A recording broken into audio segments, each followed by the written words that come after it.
আজকের পর্বে আপনাদের জন্য থাকছে বরই আর তেঁতুলের আচার। এই আচারটি খেতে অনেক মজার। যারা আচার পছন্দ করেন তারা ট্রাই করে দেখতে পারেন, আপনাদের কাছে ভালো লাগবে। চলুন দেখে নেওয়া যাক কীভাবে আচারটা আমি রান্না করছি। প্রথমে একটা স্পেশাল মশলা করে নিব আচারের জন্য। তাই একটা প্যানে নিয়ে নিচ্ছি 1 টেবিল চামচ পরিমাণ আস্ত ধনে, 1 টেবিল চামচ পরিমাণ আস্ত 5 ফোড়ন, 1 চা চামচ আস্ত মৌরি আর 3টা এলাচ, 1 চা চামচ আস্ত জিরা, 5-6টা শুকনা মরিচ। এখন এগুলোকে চুলায় হালকা একটু টেলে নিতে হবে, তারপর গ্রাইন্ডারে গুঁড়া করে নিতে হবে। আধা ভাঙা করে নিলেই হবে, একদম মিহি গুঁড়া করা যাবে না। আজকের আচার তৈরির জন্য আমি নিয়েছি 1 কেজি শুকনা বরই। আর বরইগুলোকে আমি খুব ভালোভাবে কচলে ধুয়ে নিয়েছি 6-7 বার। 6-7 বার পানি চেঞ্জ করে বরইগুলোকে ধুয়ে নিতে হবে।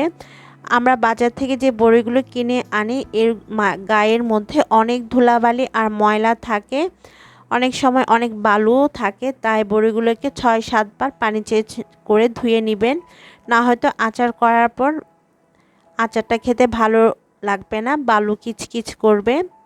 6-7 বার পানি চেঞ্জ করে আমি ধুয়ে নেওয়ার পর এগুলোকে 1 ঘন্টা পানিতে ভিজিয়ে রেখেছিলাম, তারপর পানিটাকে ঝরিয়ে নিয়েছি। এখন এই বড়িগুলোকে সেদ্ধ করে নিতে হবে। সেদ্ধ করার জন্য চুলায় আমি আগে পানি ফুটাতে দিয়েছিলাম পর্যাপ্ত পরিমাণে। তো পানিটা ফুটে ওঠার পর এর মধ্যে ধুয়ে রাখা বড়িগুলো দিয়ে দিতে হবে। আর হাই হিটে রেখে বড়িগুলোকে সেদ্ধ করে নিতে হবে যতক্ষণ না বড়িগুলো পুরোপুরি সেদ্ধ হয়ে নিচ্ছে। বড়িগুলো সেদ্ধ হতে আমার সময় লেগেছে প্রায় 10-15 মিনিটের মতো। আপনাদেরও সেম লাগতে পারে বা বেশি বা কমও লাগতে পারে। ভালোভাবে মিশিয়ে আমি বড়িগুলোকে সেদ্ধ করে নিব। বড়িগুলো যখন ভালোভাবে সেদ্ধ হয়ে যাবে তখন পানিটাকে ঝরিয়ে নিতে হবে। বড়িগুলো সেদ্ধ হয়ে যাওয়ার পর আমি একটা স্ট্রেনারে ঢেলে নিয়েছিলাম, তারপর পানিটাকে পুরোপুরি ঝরিয়ে নিয়েছি। আর এখন এটা আচার করার জন্য প্রস্তুত। এখানে আমি নিয়েছি 1 কাপ পরিমাণ তেঁতুল। অনেকে তেঁতুলের কাঠ ব্যবহার করেন বড়ির আচার তৈরির জন্য, আমার কাছে সেটা ভালো লাগে না। এভাবে আস্ত তেঁতুল দিতেই আমার কাছে ভালো লাগে, মনে হয় যে আচারটা অনেক বেশি মজার হয়, তাই আমি আস্ত তেঁতুল নিয়েছি। এখন চলে যাচ্ছি চুলায় আমাদের আচারটা বানানোর জন্য। চুলার একটা প্যানে দিয়ে দিচ্ছি 1 কাপ পরিমাণ সরিষার তেল। অবশ্যই সরিষার তেল ব্যবহার করবেন আচার বানানোর জন্য, এতে আচার অনেক দিন ভালো থাকবে, খেতেও অনেক মজার হয়। তেলটা গরম হয়ে আসার পর এর মধ্যে দিয়ে দিব 1 চা চামচ আস্ত 5 ফোড়ন। 5 ফোড়নের যখন খুব সুন্দর একটা অ্যারোমা বের হবে তখন এর মধ্যে দিয়ে দিতে হবে আধা ছেঁচে রাখা রসুন। আমি এখানে 1/3 কাপ পরিমাণ নিয়েছি। এখন এই রসুনটা তেলের মধ্যে ভেজে একটু নরম করে নিব। তেলের মধ্যে যখন আমরা রসুন দিই তখন তেলটা ফেনা ফেনা হয়ে যায়। এর কারণ হচ্ছে যদি সরিষার তেল খাঁটি হয় তাহলে তেলে রসুন দিলে এরকম ফেনা অবশ্যই হবে। তো রসুনটা নরম হয়ে গিয়েছে, এখন এর মধ্যে আমরা ধুয়ে সেদ্ধ করে রাখা বড়িগুলো দিয়ে দিচ্ছি। সবগুলো বড়ি দিয়ে দেওয়ার পরে এর মধ্যে আমি স্বাদ মতো লবণ দিয়ে নিব। লবণটা আপনারা নিজেদের স্বাদ বুঝে দিবেন। এখানে আমি 1 চা চামচ দিয়েছি 1 কেজি বড়ির জন্য। তারপর তেল মশলার সাথে বড়িটা ভালোভাবে মিশিয়ে নিতে হবে। চুলার আঁচটা আমি শুরু থেকে শেষ পর্যন্ত মিডিয়ামেই রাখবো। মিডিয়ামে রেখে আচারটা বানাবো। আমি তেল আর রসুনের সাথে বড়িগুলোকে ভালোভাবে মিশিয়ে নিয়েছি। এবার এর মধ্যে আমরা দিয়ে দিব তেঁতুল। আর তেঁতুলটাকে আমি একটু এভাবে ছাড়া ছাড়া করে দিয়ে দিচ্ছি।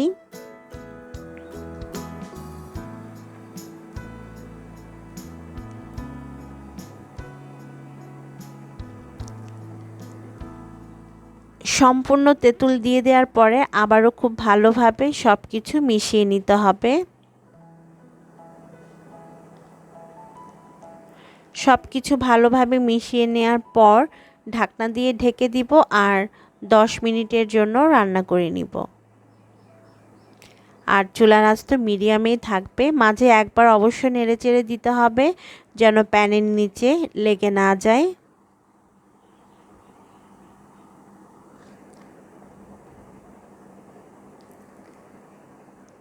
দশ মিনিট পর ফিরে এসেছি। এবার ঢাকনাটা খুলে নিচ্ছি আর চেক করে নিব আমাদের বড়ই আচারের কি অবস্থা। এ পর্যায়ে দেখবেন আচারটা একটু নরম হয়ে যাবে, মানে বড়িগুলো সেদ্ধ হয়ে নরম হয়ে যাবে। এই পর্যায়ে আমাদের বড়িগুলোকে একটু স্প্যাচুলা বা চামচ দিয়ে আধা ভাঙা করে দিতে হবে, এতে আচারটা বেশি মজার হয়, বড়ির ভেতরে মশলাটা পারফেক্টভাবে ঢুকে। তবে কেউ যদি আস্ত রাখতে চান সেটাও রাখতে পারেন। আমি বড়িগুলোকে এখন স্প্যাচুলাটা দিয়ে ভালোভাবে আধা ভাঙা করে নিচ্ছি। তো আধা ভাঙা করে নেওয়ার পর এর মধ্যে আমি স্বাদের ব্যালেন্সটা যদি ঠিক রাখা জন্য দিয়ে দিচ্ছি 1/3 কাপ পরিমাণ চিনি। এটা মিষ্টি করার জন্য দেইনি, আমি দিয়েছি স্বাদের ব্যালেন্সটা ঠিক রাখার জন্য। 1/3 কাপ দিয়ে দিচ্ছি ভিনেগার বা সাদা সিরকা।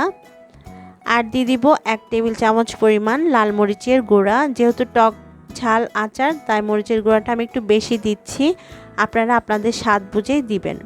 সমস্ত উপকরণ ভালোভাবে মিশিয়ে নিতে হবে। ভালোভাবে মিশিয়ে নেওয়ার পর আমি ঢাকনা দিয়ে ঢেকে একদম লো হিটে আরও 10 মিনিটের জন্য রান্না করব। আর মাঝে 2-1 বার অবশ্যই নেড়েচেড়ে দিব।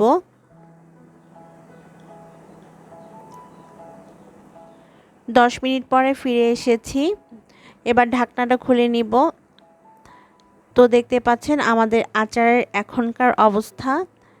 আচারটা অলমোস্ট হয়ে গিয়েছে, বড়িগুলো ভালোভাবে তেল মশলার সাথে মিশে গেছে আর নরম হয়ে গিয়েছে। এবারে আমরা এর মধ্যে অ্যাড করব প্রথমে যে আমরা স্পেশাল মশলাটা করেছিলাম সেটা। এ পর্যায়ে আপনারা ঝাল লবণ চেক করে নেবেন, যদি লাগে তাহলে আর একটু দিয়ে নেবেন। আমি এর মধ্যে আমাদের স্পেশাল মশলাটা দিয়ে দিলাম আর দিয়ে দিচ্ছি 1 চা চামচ বিট লবণ। এবারে সমস্ত উপকরণ খুব ভালোভাবে মিশিয়ে নিতে হবে। খুব ভালোভাবে মিশিয়ে নেওয়ার পরে আমি ঢাকনা দিয়ে ঢেকে দিব আর একদম লো হিটে রেখে দিব যতক্ষণ না আচারের তেলটা উপরে উঠে আসছে। আর চুলার আঁচটা কিন্তু একদম লোতেই রাখতে হবে। এই পর্যায়ে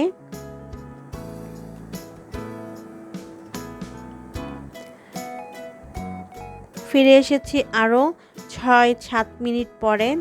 আর এ পর্যায়ে ঢাকনাটা খুলে দেখবেন তেলটা একদম উপরে উঠে এসেছে। দেখতে পাচ্ছেন আমাদের তেল কিন্তু উপরে উঠে এসেছে। আমাদের আচার একদম কমপ্লিট। আমি এখন আচারটাকে চুলা থেকে নামিয়ে নিব আর পুরোপুরি ঠান্ডা করে নিব। আচারটা কাচের জারে ঢুকানোর আগে অবশ্যই ঠান্ডা করে নেবেন।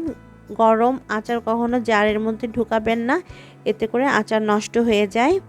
তাই ঠান্ডা হওয়ার পরে আচারটা জারের মধ্যে ঢুকাতে হবে। তো আমাদের আচার একদম রেডি। খেতে যে কতটা মজার হয়েছে সেটা বলে বোঝানো যাবে না। আপনারা নিজেরা ট্রাই করে দেখবেন এভাবে, আপনাদের কাছেও বেশ ভালো লাগবে। আমি তাহলে বিদায় নিচ্ছি। অনেক ভালো থাকবেন সবাই। আল্লাহ হাফেজ।